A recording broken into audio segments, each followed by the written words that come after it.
Can you believe this? ICI, humihiling ng immunity laban sa sino mang bebwelta sa kanila. Binigyan ng kapangyarihan magkalkal ng mga dokumento at mga papeles laban doon sa mga sangkot sa sinasabing flood control. Pero bakit sila humihiling ng sinasabing immunity? Sa palagay nyo kaya itong anti-dynasty bill, magagawa nga ba talaga? Mapapasa ba itong anti-dynasty bill na to? Kasi ang mangyayari dyan, malalagas ng husto ang Senado natin. May pros and cons dyan. May mga pamilyang nasa larangan ng politika na magagaling talaga. Respetado mo, makikita mo. Pure. Merong iba, swapang. Wala na. Feeling nila sila na lang tao sa mundo. Bato-bato sa langit ang tatamaan, dapat mabukulan. Wag magagalit pala. Kailan ba naging journalist itong si Ombudsman Remulla? Hindi ibig sabihin humarap ka lang sa camera, may mikropono ka na, may ilaw ka na, daldal ka na, journalist ka na. I don't think so. 4 na haligi lang nasa bansa po natin. Hudikatura, lehislatura, ehekutibo, at media. Ombudsman Boying, nasaan ka? Kamakailan, ipinagmalaki po sa media ni Ombudsman Boying Remulla na may kopya raw siya ng arrest warrant dito po sa ICC para kay Senator Bato de la Rosa. Nangyari ito sa kanyang press con sa Ombudsman kamakailan, last week. Tinanong siya ng mga kapatid namin sa industriya, ang media, patungkol sa arrest warrant na kung saan ang DOJ, Department of Justice, wala pang kopya ng confirmation. Ganun din, kanyang kapatid na si DILG Secretary John Vic Remulla, wala rin silang natanggap na arrest warrant sa ICC dito po kay Senator Bato de la Rosa. So, saan ang galing po, ano? Ito po ang sagot ni I don't think that they will have that Ombudsman capability. Remulla sa press con na ipinagmalaki niya. Na-scoop niya raw ang lahat. Wow! Double wow, wow, wow. Bow, wow, wow, wow. Ito pong pahayag ni Remulla.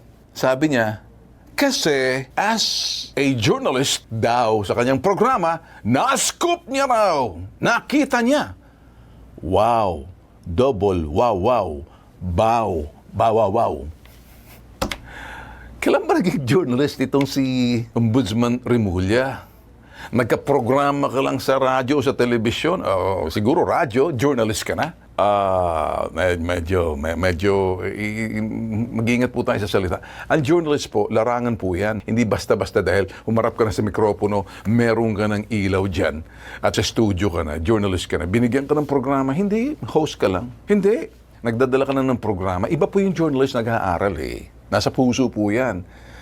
And then, science po yan. Bachelor in Science in Journalism or Bachelor of Arts in Journalism. Depende na po yan, ano? 4 na taon na kurso po yan. Seryoso. Kaya para doon sa gusto maging journalist, pinag-aaralan po yan. Yung totoong journalist, hanggang kasalukuyan, tatrabaho po sila. Independente. Pero yung puso po nila, mamamahayag. Mag-iingat po tayo sa salitang journalist. Marami po nagsasabi na porket humarap ka na sa camera, may ilaw ka na, may cellphone ka na, live ka na, journalist ka na. Mali! Hindi po pwede kahit na nagprograma ka sa radyo, bumibili ka ng programa mo sa radyo, journalist ka na. Hindi! Black timer ka lang. Kasi ang black timer, now you see it, now you don't. Pag wala ka na, wala na. Pag wala ka ng oras mabili, wala na. So, wala kang platform. Iba po yung journalist na nananatili po sa tagal ng panahon, nagsusulat o nagbo-broadcast, nandun po sila. Kasi yung kanilang pinapasukan, mga institusyon na kung saan may lisensya, may prangkisa. Hindi ko po sinasabing initsapuera po natin mga vlogger kasi may mga vlogger po na dating journalist po sila. May mga iba nagbablog po sila at wala mga sama riyan.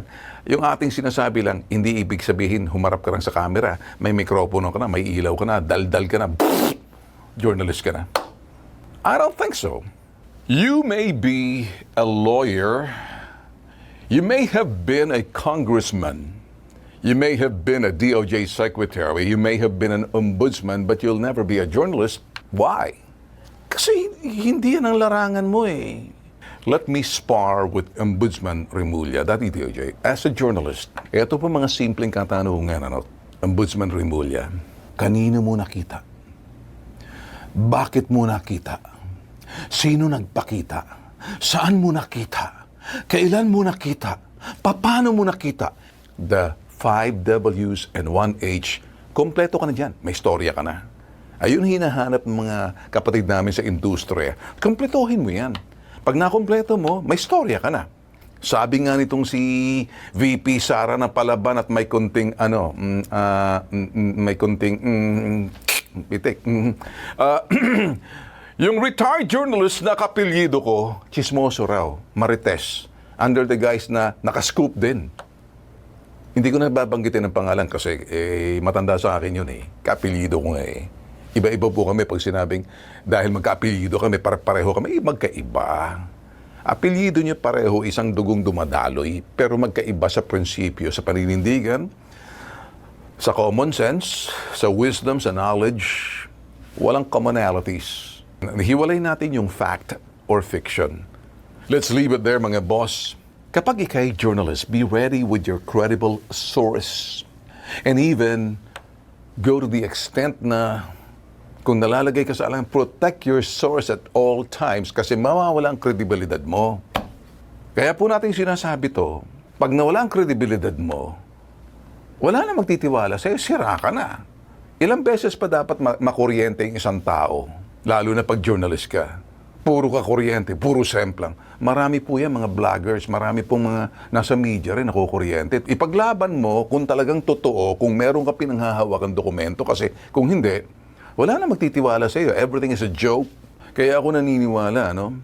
Kapag ikay nagprograma lang sa television o naging host ka or binigyan ka ng programa dahil doon sa katungkulan mo bilang ombudsman or secretary or sino man, hindi ka journalist eh. Host ka lang. At hindi ka pwedeng tawagin journalist kasi sa buong buhay mo, hindi naman yan ang trabaho mo. 4 na haligi lang nasa bansa po natin. Hudikatura, lehislatura, ehekutibo, at media. Ombudsman Boying, nasaan ka? Matagal na po sinasabing anti-dynasty bill. Sa palagay nyo kaya itong anti-dynasty bill, mapapasa to? Ilang dekada, ilang panahon na, panahon pa ni Kopong-Kopong, panahon pa ni Ewan, marami pong mga politiko, yung pamilya po nila, pinasok na, yumaman na sila, nagpalawak na sila, nandyan na sila sa game politiko, kapag sila'y nagumpisa na, hindi nila bibitiwan ang kanilang bulwarte. May nakikita ka, asawa, gobernador, kapatid, congressman, anak, mayor, or mga konsehal, nandoon na sila. At ang kanilang dahilan, yun yung ginusto ng tao eh. Pakinggan natin si Boji D.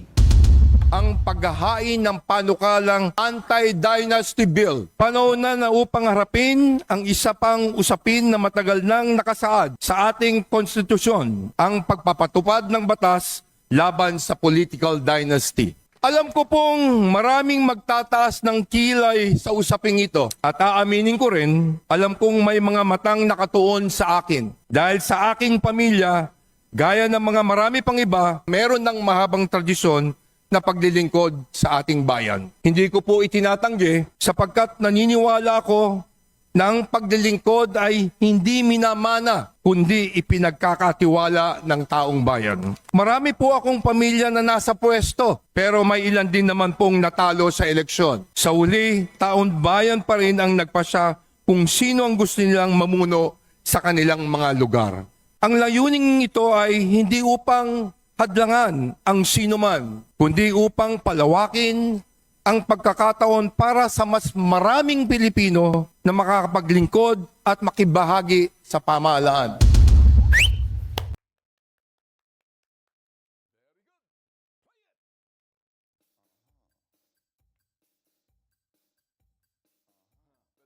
Your talk and walk the walk. Ito pong anti-dynasty na to. Maganda pong layunin ito. Ako po, naniniwala po ako dyan. Lalo na kapag ikay may balwarteng hinahawakan. Or sasabihin nila, well, hindi lang balwarte. Kayo nga mga Tulfo, dynasty kayo eh. I reserve my right not to comment on it, but you know what? I have a say about it. Ang dynasty kasi, tagal ng panahon, hinawakan mo na ang balwarte mo. Ultimo pusa, aso, katulong, driver, pahinante. Ipapasok sa politiko para hawakan mo talagang bulwarte mo. No? Yung ibig sabihin noon. Kami bang mga Tulfo dynasty? Marami magsasabi, oo. Kung pinalusot ka, kung lumusot ka lang, 3 na kayo eh. Meron pang 2 sa Kongreso. May 5. Mabigat po, sinasabi natin yung sinasabing dynasty. In fact, yung aking bunsong kapatid si Erwin Tulfo, ilalaban niya raw IT dynasty. Well, very good. Good luck. Kasi ang mangyayari dyan, malalagas ng husto ang Senado natin. Malalagas pati yung mga sinasabi nasa, naninilbihan sa lokal na pamahalaan, gobernador, congressman. Maraming malalagas. Marami po. Kasi kung titingnan po natin, ako, nagbabalanse po ako. Pero ako tatanungin nyo, panahon na para tingnan yan. Pero dapat ang tingnan, suriin.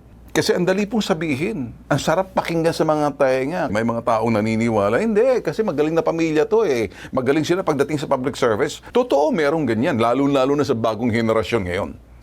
The next generation will determine kung mga trapo mga ba ang mga politiko natin. Kasi ganito, 3 henerasyon po. Yung mga Danao generation, yung mga senior citizen na pababa, yan ang sinasabing solid trapo. Nga ba? Hindi naman lahat. Merong the new generation, yung mga pagdating ng mga 40, 50, 60, na-train na mga nandoon yung mga 60 or mga senior na ngayon. Danao generation, the new generation, the next generation.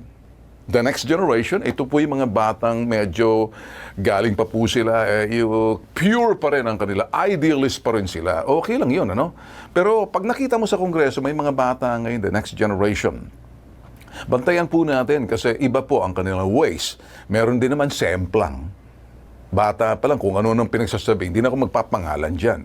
Magagawa nga ba talaga? Mapapasa ba tong anti-dynasty bill na to? Well and good.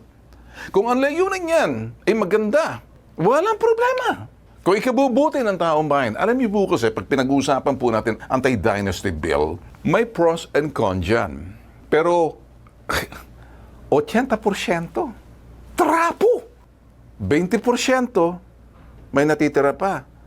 Naniniwala po ako na ito pong I don't think that they will have anti-dynasty that bill capability. should be taken seriously ng mga taong bayan. Ang taong bayan, ang sisigaw nito, tigilan na yung mga trapo na nandyan na, nagkatahong na ang kanilang mga binte sa larangan ng politika. Addicting na para sa kanila. Wala na silang saysay sa mundong ito kapag hindi sila magiging politiko. May mga ganun. May masama ba dyan? Depende. Paano ka tumingin? If anti-dynasty bill will be passed, it could fulfill a constitutional mandate by clearly defining the meaning of political dynasty. To promote fairness, competition, and broader participation. Hindi ka mandaraya, hindi mo pagsisiksikan ng pamilya mo, kapatid mo, misis mo, kaanak mo. Kung minsan, kahit na anong gusto mo, kung sino mang magaling manghatag, siya ang iboboto. So ako po'y pabor sa sinasabing anti-dynasty. Tama po yung Speaker of the House na nasa tao po yan. Suportado ko po, naniniwala po ako dito po sa anti-dynasty bill. Paano kaya patutupad to? Ang tanong lang po natin, realistically speaking, malalagas po.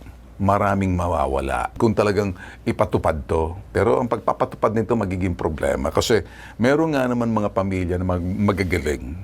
Sayang naman pag tinanggal mo sila. At hindi ko sinasabi kami yon sa apelyido ng Tulfo. Hindi ko sinasabi kami mga Tulfo. May mga pamilyang nasa larangan ng politika na magagaling talaga. Respetado mo, makikita mo. Pure. Merong iba, swapang. May iba, wala na. Feeling nila sila na lang tao sa mundo. Iba yun. Bato-bato sa langit ang tatamaan, dapat mabukulan. Huwag magagalit pala. I don't think that they will have that Can you believe capability. it? ICI, humihiling naman ng immunity laban sa sinumang bebwelta sa kanila. Sa pamamagitan daw kasi ng pagsasampa ng kaso sa kanila, kasong sibil, kasong kriminal, na kanilang masasagasan sa investigasyon ng anomalyang flood control. Ano pang saysay ng ICI kung wala naman palang immunity? Binigyan ng kapangyarihan, magkalkal ng mga dokumento at mga papeles laban doon sa mga sangkot sa sinasabing flood control. Pero bakit sila humihiling ng sinasabing ito'y immunity laban sa sinasabing civil and criminal suit? Kaso, para namang ang hirap pala ng buhay ng ICI, ano? Mabuti na lang. Hindi ako napili. Panaginip mo yan, Ben Tulfo. Panoorin. Exemption from liability. The Commission observes that House Bill number 5699 provides for an exemption clause, and this is indeed very important too, considering that in fact we parrot, and we also would recommend Section 5, wherein it says that exemption from criminal and civil liability, that no criminal and civil action shall lie against the Commission or any member thereof for anything done or omitted in the discharge of the task contemplated to this Act. We also would like to add a prohibition against restraining orders and injunctions, similar to Section 4 of RA number 8975, wherein it should state that no court except the Supreme Court shall issue any temporary restraining order, preliminary injunction, or preliminary mandatory injunction against the Commission, its members, and the Secretariat with respect to any matter or act with the Commission's mandate, including the conduct of any hearing or proceedings, the pursuit of investigation, and the filing and handling of criminal administrative cases. Sa maikling salita, sa mahaba niyang sinabi, gusto nilang magkaroon ng immunity or exemption sa anumang kasong isasampa sa sinumang miyembro ng ICI na sila ibabalikan ng kanilang mga inimbestigahan. Pwede mangyari po yun. Kung gano'n naman pala, napakahirap pala ng buhay nila. Kaya naman pala parang inisnab sila nitong mag-asawang diskaya. Kaya ang pagbo-volunteer nito mga sangkot sa sinasabing flood control na magbigay ng impormasyon doon sa DOJ na. Kasi yung DOJ, diretso sampayan ng kaso sa ombudsman. Sa ICI, kakalap ka lang mga dokumento. Akala ko nung una, mga tao sa masayang-masaya sa magagawa ng ICI. Lately, natatabunan na sila ng ombudsman. Kasi dapat simula pa noon, kahit walang nakaupong ombudsman, dapat aktibo na noon, nag-iimbestiga ng ombudsman. Bakit ba hinantay pa? Bakit inantay pa tong si Boying Rimulya umupo sa ombudsman na naging aktibo yung ombudsman? Ang panahon na meron naman tayong ombudsman, wala namang nagsasalita dito sa mga flood control, kaya ang dami mga sat-sat. Mag-iimbestiga rin ng Senate, kaya lang titingnan natin. Not later than November 20, isasampa na raw po yung first batch ng kaso nitong ombudsman. Ombudsman, diretso Sandigan Bayan. First batch yun. So ano kayo mangyayari sa first batch? Na kapag nag-umpisa na ang hukuman, pag-iimbestiga, yung Sandigan Bayan, matik yun, titigil na ang anumang investigasyon kasi magkakaroon ng conflict na yan. Antayin na lang siguro muna natin, mga boss.